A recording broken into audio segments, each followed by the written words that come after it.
Assalamualaikum warahmatullahi wabarakatuh. Perkenalkan, saya Starini Siregar dari kelompok 4. Di sini saya akan menjelaskan tentang tutorial Smart PLS dengan judul Pengaruh Pengetahuan, Risiko, dan Kemudahan terhadap Minat Nasabah BSI menggunakan Internet Banking menggunakan JFA. Yang pertama-tama di sini kita membuka aplikasi Smart PLS. Kemudian kita klik New Project dan kita beri nama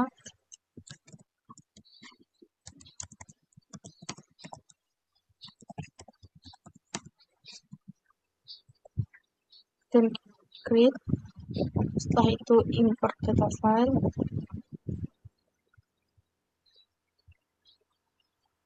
Setelah itu open. Di sini kan semua sudah metrik. Yang x1.1 binary kita ganti ke metrik. Setelah itu kita import. Setelah dapat hasilnya seperti ini, kita klik back. Setelah itu create model. Pada model type kita klik PLSM, ada model name, kita ketik JFA. Setelah itu ketik save. Setelah seperti ini, kita klik latent variable untuk membuat variabel laten. Seperti pada contoh PPT tersebut. Kemudian untuk yang variabel yang pertama yaitu pengetahuan, kita klik, kita tulis sesuai dengan variabel, kemudian kita enter.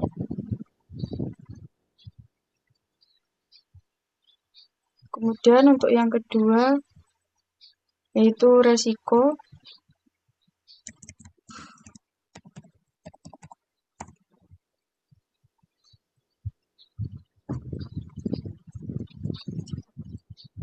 Untuk variabel yang ketiga, kemudahan.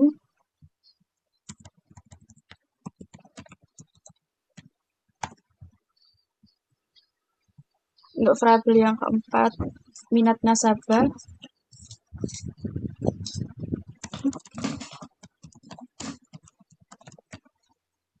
Setelah semua seperti ini, kita konekkan. Yang pertama, klik connect. Pengetahuan kita konekkan ke minat nasabah. Lakukan sama kepada variabel yang lain.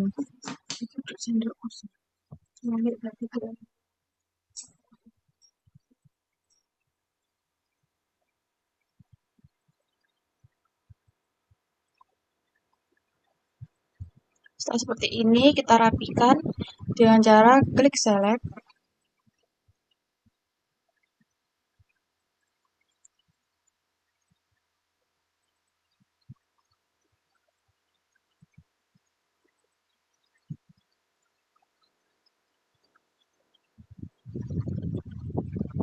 Setelah rapi seperti ini, selanjutnya kita masukkan data-data kepada variabel pengetahuan, resiko, kemudian dan minat nasabah. Yang pertama yaitu X1 sampai X1.1 sampai X1.3 kita masukkan ke pengetahuan.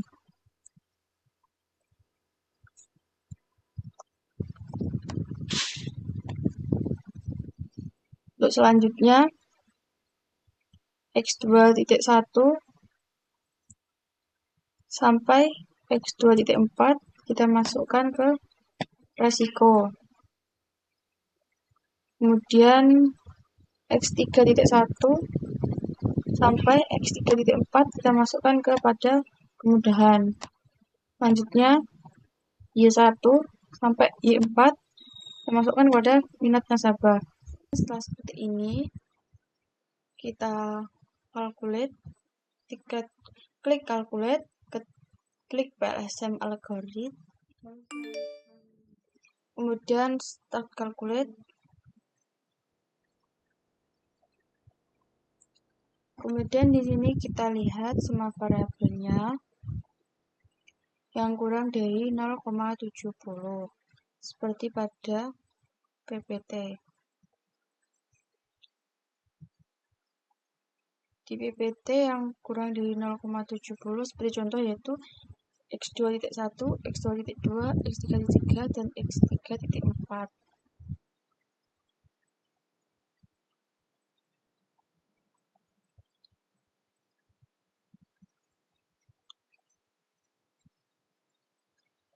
Kemudian kita edit, kita klik delete. Untuk yang kurang dari 0,10 kita hilangkan.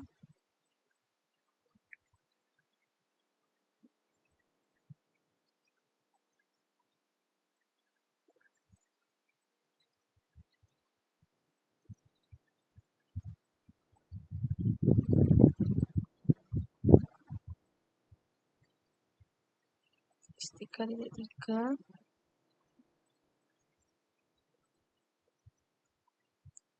kemudian X3.4.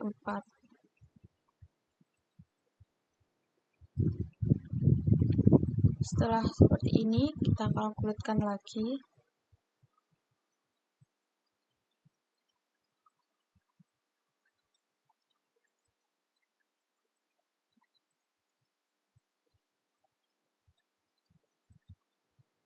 Terdapat hasil seperti ini yang dimana semua datanya sudah memenuhi 0,70.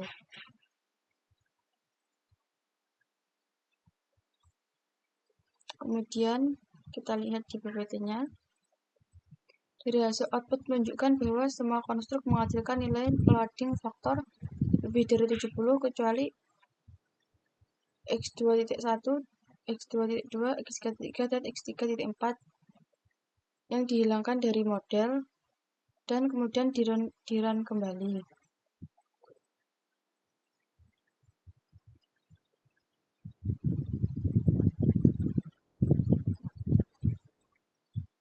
Untuk hasil selanjutnya yaitu dari hasil output menunjukkan bahwa semua indikator konstruk memiliki nilai loading faktor lebih dari 70 sehingga semua konstruk valid dan dapat dilanjutkan ke analisis selanjutnya.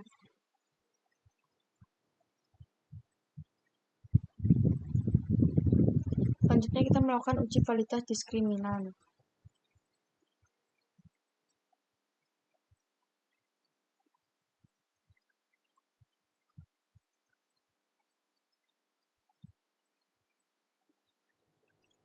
Kemudian selanjutnya kita akan melakukan uji validitas diskriminan. Untuk yang pertama, kita cari diskriminan validity. Kita klik diskriminan validity, kemudian klik Fornell-Laker criterion.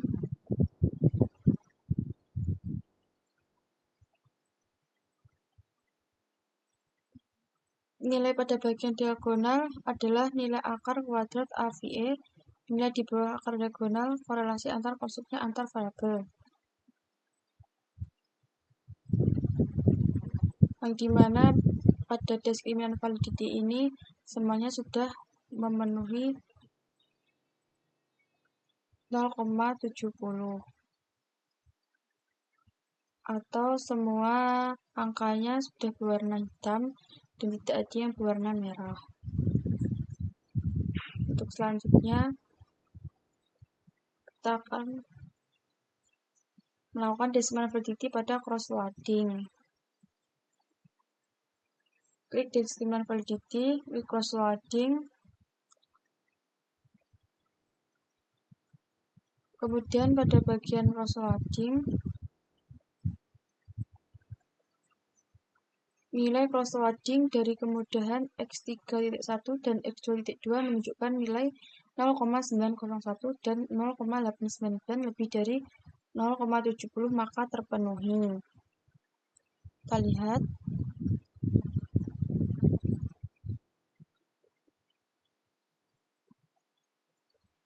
x3.1, x3.2.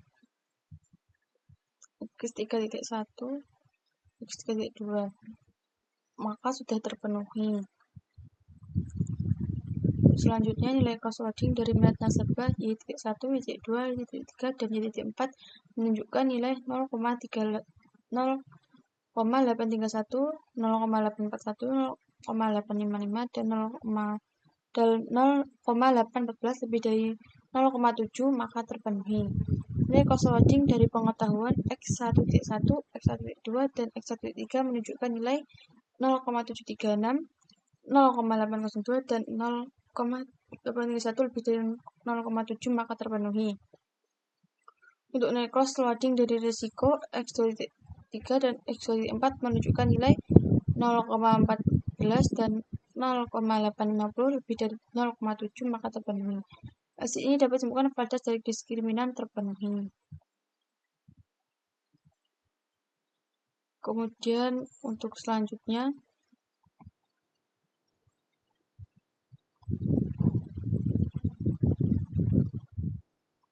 kita melakukan uji reliabilitas.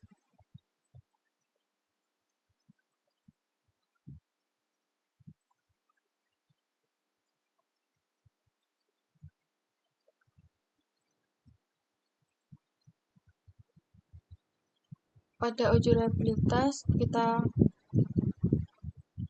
klik Construct Reliability dan Validity.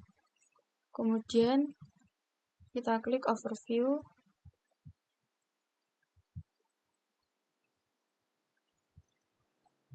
Kemudian akan muncul data seperti ini. Hasil uji reliabilitas menunjukkan bahwa semua variabel memiliki nilai composite reliability lebih dari 0,7 sehingga reliabilitas terpenuhi. Jadi ini semua nilai reliabilitas lebih dari 0,7 sehingga reliabilitas terpenuhi.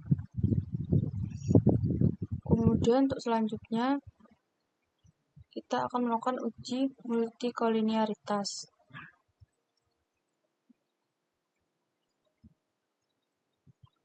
Hasil uji komunitas, kemudian kita mencari collinearity statistik FIV.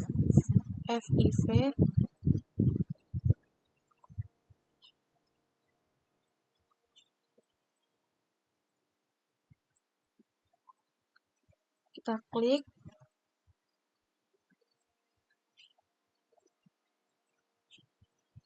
Kemudian klik outer model. Pada outer model akan muncul data seperti ini, yang dimana hasil uji multikolinearitas menunjukkan bahwa semua indikator konstruk memiliki nilai FIV kurang dari 5 sehingga tidak terjadi multikolinearitas pada model.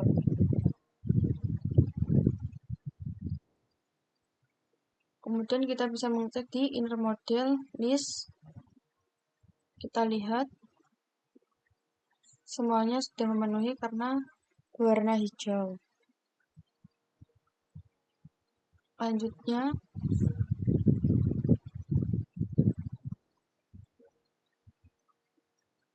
kita akan mendefinisikan R-square.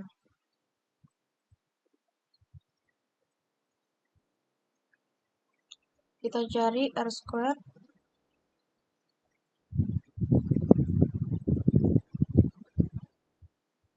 Kita klik, kemudian kita klik overview.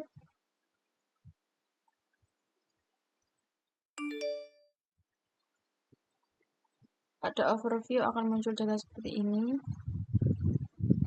Sehingga R-square menunjukkan nilai 0,553 yang menunjukkan bahwa variabel konstruk kemudahan pengetahuan dan risiko mampu menjelaskan variabilitas dari risiko sebesar 0,553 100% sama dengan 55,3% atau sama dengan model sedang, dan sisanya dipengaruhi oleh variabel konstruk lain di luar model.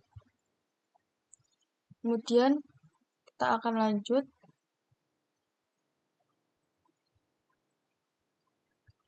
yaitu mendefinisikan F-square.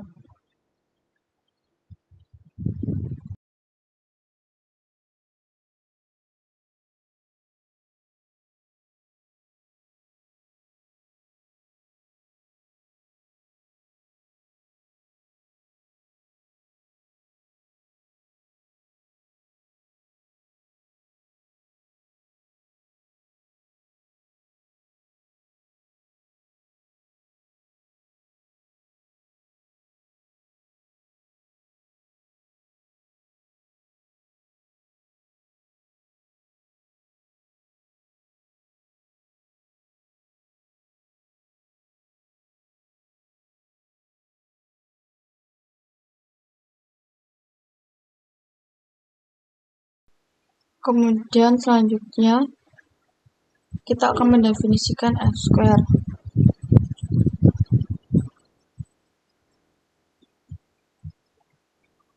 Kita klik F-square, kemudian list.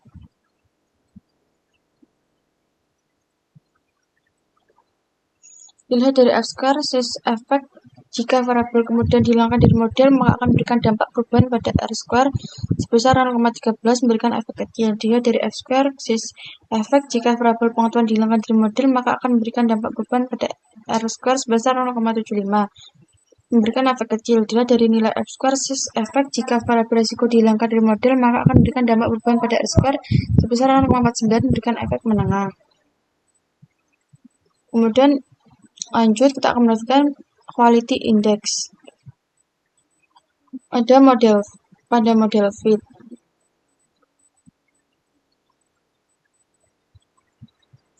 Kita cari model fit.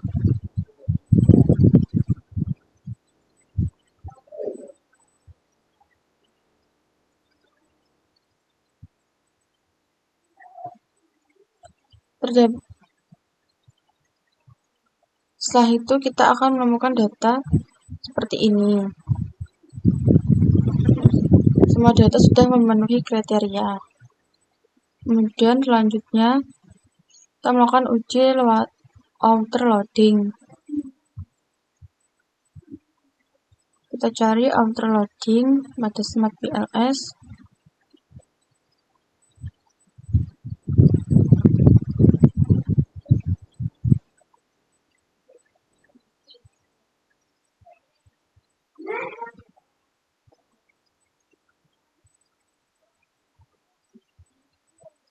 Kita klik outer loading.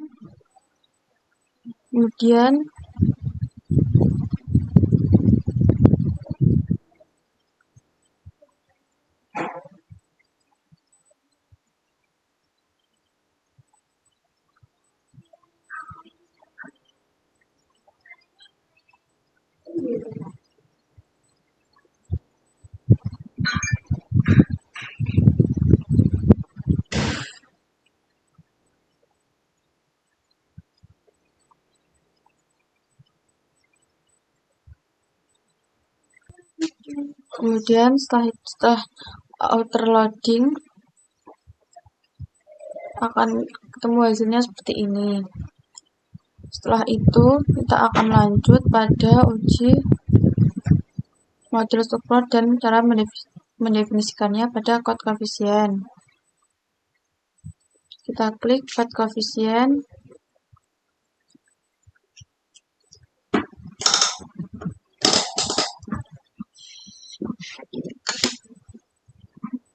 Pada code koefisien akan muncul data seperti ini.